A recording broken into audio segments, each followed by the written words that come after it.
Bakit hindi mo maramdaman? Ikaw sa akin ay mahalaga.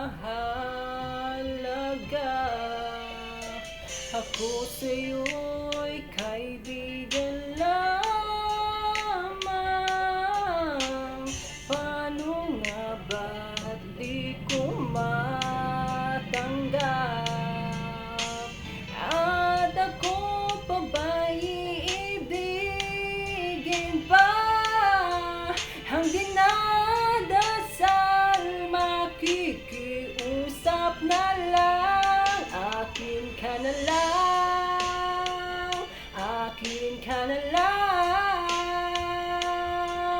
Ang dinadasal sa araw-araw.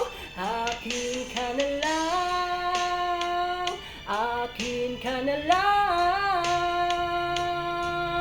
Ang